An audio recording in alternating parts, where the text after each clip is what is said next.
Imagina a cena. A última carta acaba de ser virada na mesa de pôquer. O pote tá gigante. A tensão no ar é quase palpável, né? É o momento da verdade. É a sua vez de agir e a decisão que você toma ali pode definir tudo. É um momento que mistura psicologia, matemática e, claro, uma boa dose de coragem. Totalmente. É o ápice da mão, né? Tudo que aconteceu antes, cada aposta, cada carta, te levou até esse exato ponto. É aqui que a estratégia fica mais pura, mas também absurdamente complexa. Hoje a gente vai fazer justamente uma análise aprofundada desses momentos.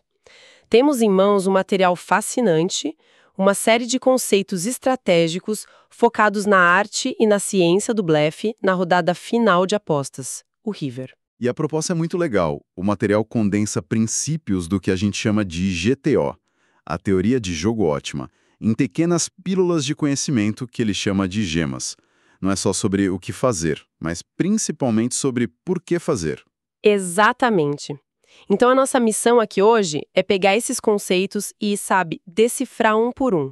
Vamos explorar as premissas por trás de cada estratégia e entender como a teoria se aplica na prática. E se preparar para ter algumas intuições sobre o jogo viradas de cabeça para baixo. Muitas dessas ideias vão contra o que a gente acha que é o correto, o senso comum. Ótimo, vamos nessa. Para começar, o material aponta para uma tendência muito humana, algo que todo mundo que já jogou pôquer vai com certeza reconhecer. É a gema 58, blefes naturais e não naturais. Isso. A ideia de que a gente tem uma mania de blefar demais em certas situações. E de menos em outras. Exato. O conceito de blefe natural é o ponto de partida. Sabe aquela mão que você tá com um projeto para cor? Tipo, 2 cartas de paus na mão, 2 na mesa. Sei, o famoso flush draw. Isso. Você aposta, o adversário paga. Aí vem o river e... nada. Uma carta que não ajuda em nada. Essa mão, que agora não vale mais nada, vira um candidato óbvio a um blefe. É tipo intuitivo. Totalmente.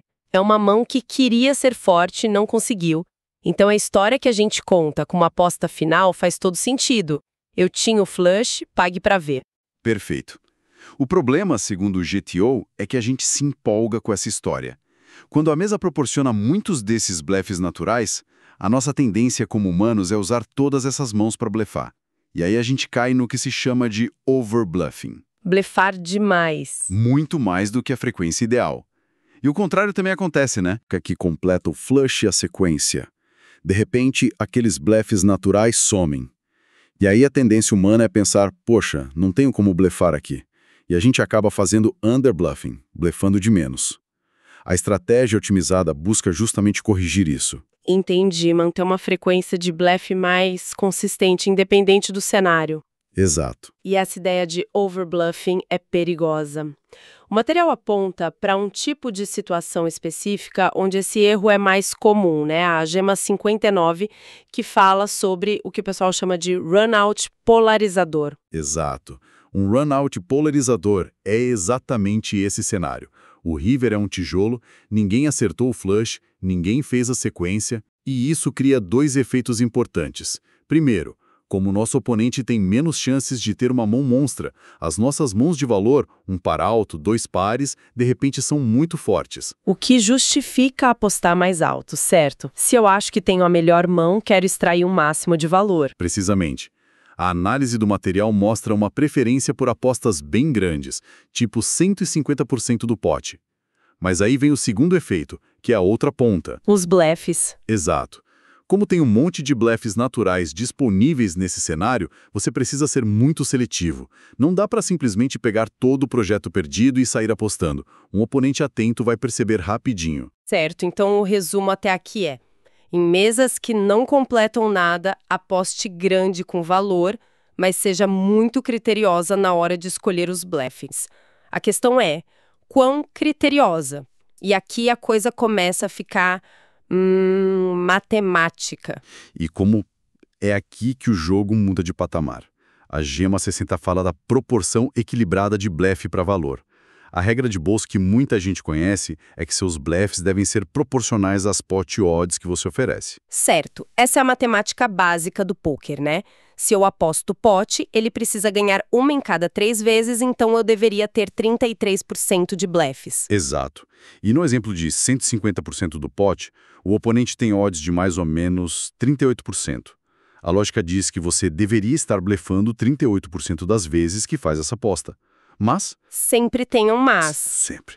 O material sugere que não é bem assim, que tem um nível mais profundo aí. É a gema 61, a discrepância do solver. Discrepância do solver. O que é isso? O objetivo final não é só atingir a proporção matemática de forma cega. O objetivo é fazer com que as mãos do seu oponente que só servem para pagar para ver um blefe, os chamados bluff catchers... Sei. Tipo um par médio. Isso. A meta é fazer com que essas mãos fiquem totalmente indiferentes entre pagar ou largar. Peraí, qual a diferença? Se eu blefo 38% das vezes, ele não fica indiferente? A gente acha que sim, mas não. E o motivo é algo chamado efeitos de remoção de carta. Pensa assim, se você está segurando o as de espadas, é impossível o seu oponente ter o melhor flush com essa carta. A sua mão remove essa possibilidade do range dele. Entendi. O solver, que é o programa de GTO, leva isso em conta. E no exemplo do material, ele mostra que a frequência de blefe real ideal é de 34%, e não os 38% que a matemática sugere. Uau! É uma diferença pequena, 4%, mas... por que ela existe? E faz um truque de mágica. Do ponto de vista do seu oponente, por causa das cartas que você tem na mão e que bloqueiam combinações de valor dele, a frequência de blefes que ele percebe é de 38%. Mesmo que a sua frequência real seja de 34%. Nossa, então a gente manipula a percepção dele. Exatamente. Não é sobre a sua frequência real, é sobre o que o seu oponente acha que é a sua frequência. É um nível de complexidade de explodir a cabeça. Certo, a matemática é profunda, mas sendo realista, no meio de uma mão, com o tempo correndo, ninguém consegue calcular, ok, preciso blefar 34% do meu range. Como um ser humano aplica isso? O próprio material na Gema 62 reconhece isso. É impraticável.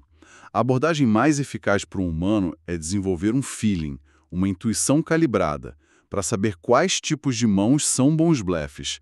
A seleção é a chave de tudo. É fácil de falar, mas na hora como eu faço isso? O que eu deveria estar procurando na minha mão que grita, isto é um bom blefe? Essa é a pergunta de $1 milhão. E a Gema 63, selecionando os melhores bloqueadores, nos dá a resposta. Um bom blefe é uma mão que contém cartas que fazem duas coisas cruciais. A primeira é bloquear as mãos fortes com as quais o oponente te pagaria. Faz sentido. Quero tirar as mãos boas do baralho dele. Exato. Mas a segunda função é tão ou mais importante. Os melhores blefes evitam bloquear as mãos fracas com as quais o oponente desistiria. Você quer que ele tenha o máximo possível de lixo no range dele para ele poder largar a mão. E o material dá um exemplo sobre isso que é totalmente contra-intuitivo, né? Envolve um as. Sim, é um exemplo brilhante. Num certo cenário, a análise mostra que ter um as na mão pode ser um blefe melhor do que ter um projeto de cor frustrado. A maioria dos jogadores pensaria, vou blefar com meu flush que não bateu porque bloqueei o flush dele. E isso estaria errado. Quer dizer, não seria o ideal. Não necessariamente o ideal.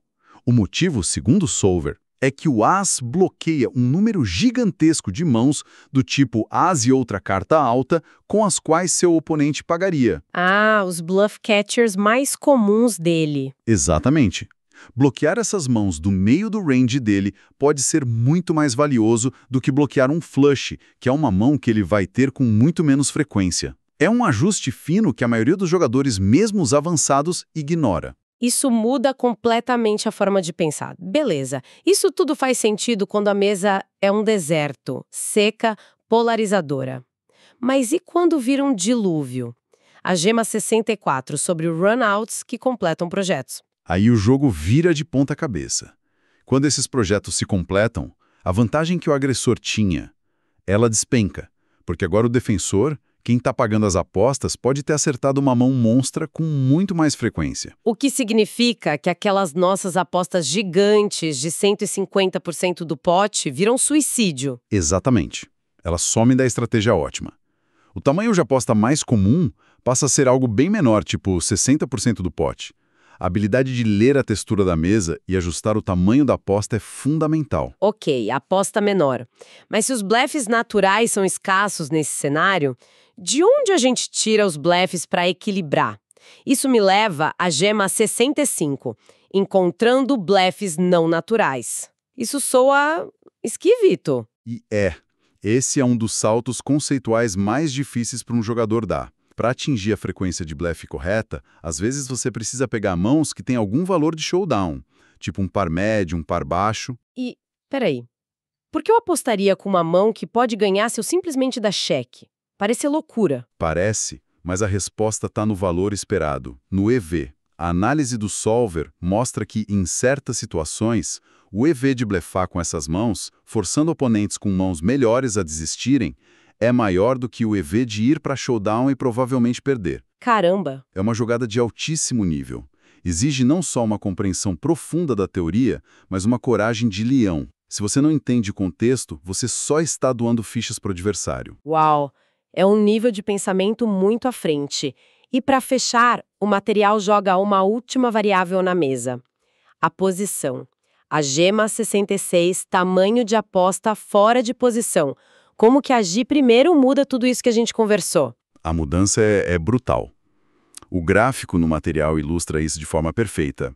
É o mesmo cenário, as mesmas cartas, mas agora o nosso jogador está fora de posição. Tem que agir primeiro. Isso. A estratégia muda da água por vinho. Aquela preferência por apostas grandes some. A ação mais comum, com quase 60% de frequência, vira o cheque. A agressividade vai lá para baixo, então. A gente fica muito mais passiva. Muito mais. E quando o jogador fora de posição resolve postar, os tamanhos são, em geral, bem menores. A desvantagem de ter que agir sem saber o que seu oponente vai fazer é tão gigantesca que te força a ser muito mais cauteloso. A posição no pôquer influencia absolutamente tudo. Que percurso? A gente começou com um instinto humano básico, mergulhou numa matemática que desafia o senso comum, aprendeu a arte de escolher as cartas certas para blefar e viu como tudo isso muda dependendo da mesa e de onde você está sentada. O que fica claro é que o jogo equilibrado, o GTO, vai muito além de decorar números. É uma compreensão profunda de como as suas cartas interagem com o universo de mãos do seu oponente.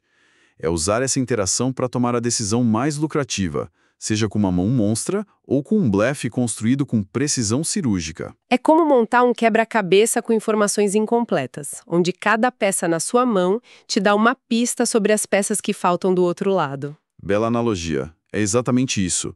E o GTO te dá um mapa para navegar nesse quebra-cabeça da forma mais eficiente possível. Para a gente encerrar, fica uma provocação para quem nos ouve.